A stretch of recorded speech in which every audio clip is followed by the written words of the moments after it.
Salut à tous, bienvenue sur la chaîne Cora. Tout de suite, abonnez et likez et activez la cloche de la notification pour que vous ne puissiez rater aucune de mes vidéos. Amour sauvage épisode 2.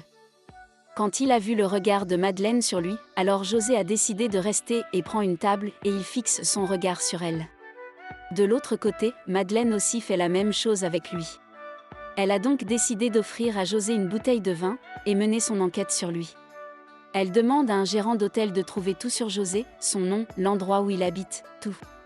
Mais, ils sont toujours en train de se fixer leur regard amoureusement. Alors, le gérant d'hôtel a fait son travail et demande à la chauffeur de taxi de José qui il est vraiment. Mais celui-ci veut de l'argent pour qu'ils disent tous sur José. Les amis de Madeleine se moquèrent d'elle d'avoir toujours fixé son regard sur José. Elle pense que c'est juste un pauvre paysan. Mais, Madeleine réussit à gérant d'hôtel toute l'information qu'elle voulait savoir sur José.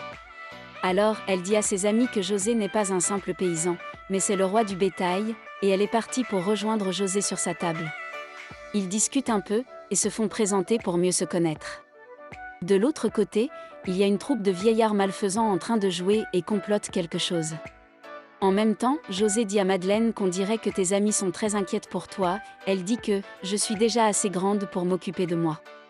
José dit que si tu aimes jouer, avec le feu tu vas te brûler. En ce moment-là, un ami de Madeleine vient vers elle, pour demander d'addition et de partir, mais elle refuse d'y aller. Elle veut rester encore avec José, elle dit que José va la raccompagner chez elle. José paye l'addition et compte partir mais en même temps Gustavo arrive et l'ami de Madeleine veut l'amener par la force, mais elle ne veut pas partir avec lui. Il veut encore la forcer, mais José l'interpose et la défend en se bagarrant avec lui. Madeleine dit d'arrêter et demande à Gustavo de partir, et il part très en colère. Alors ils sont restés seuls tous les deux. De l'autre côté, Philo prie la Vierge Marie de protéger José Léoncio, pour qu'elle puisse le revoir vite et en bonne santé. Elle est impatiente de voir José rentrer à la maison. De l'autre côté, José et Madeleine sont tombées follement amoureuses, puis se sont embrassées. En ce moment-là, Gustavo, chez les parents de Madeleine, et il a tout raconté ce que Madeleine a fait.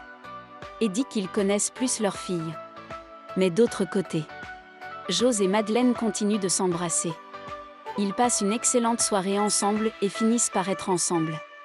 Leur histoire commence, ne ratiez pas. Pendant qu'ils s'embrassaient dans le taxi, le chauffeur a profité de voler le sac de José, mais il a tout de suite rendu compte, et a couru vite pour le rattraper. Il finit par le rattraper, et il demande si c'est une messe avec Madeleine et ses amis. Mais le chauffeur dit non. Il dit qu'il veut juste nourrir sa famille et maintenant je suis désolé. Mais José n'a pas encore confiance en Madeleine, alors il veut que le chauffeur de taxi qui a volé son sac, va la ramener chez elle.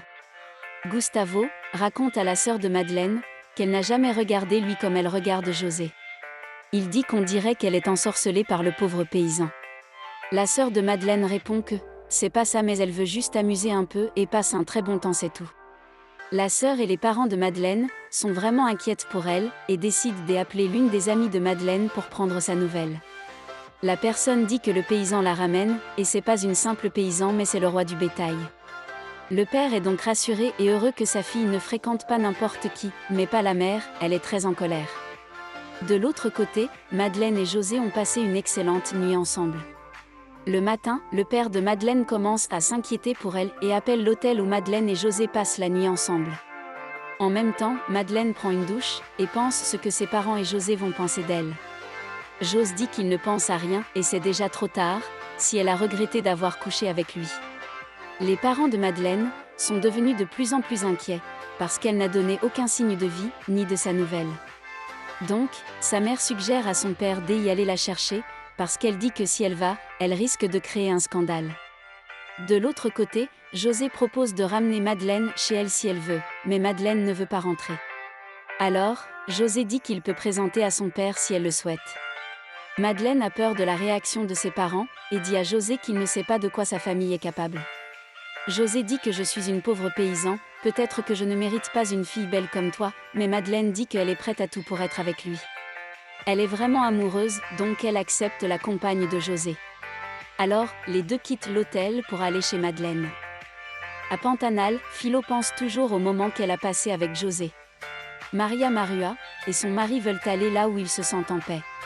À Rio, le taxi qui ramène José et Madeleine est arrivé chez elle, en même temps sa famille est inquiète, et soudainement Madeleine arrive et elle présente José Léoncio. Sa mère n'accepte pas qu'elle sorte avec un paysan comme lui, alors elle dit à José de partir.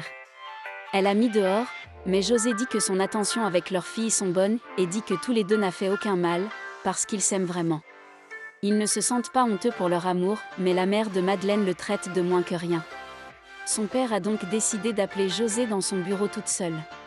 Alors, il s'excuse à José ce que sa femme a dit, mais il veut une explication de la part de José. Le père dit que tout ça n'est pas arrivé, ils ont pris de précautions de l'appeler avant. José dit que, s'il savait qu'ils étaient si inquiets il a appelé, et bien sûr il a de choses qu'on ne peut dire sur téléphone. José dit ce qu'il est, et ce qu'il fait à Rio. De l'autre côté, la mère reproche toujours Madeleine d'avoir amené José à la maison. Elle a peur, de réaction des gens de savoir qu'une famille de Novaes sorte avec une pauvre paysan qui a quitté Gustavo pour lui. Mais le père a décidé de donner la main de sa fille à José. Il a donc annoncé la nouvelle à Madeleine d'abord et puis à tout le monde. José et Madeleine n'arrivent pas à y croire qu'ils vont se marier. Ils ont été très surpris par la décision du père de Madeleine, mais par contre sa mère est très en colère. Maria Marua et son mari dans le bateau. Où vont-ils ?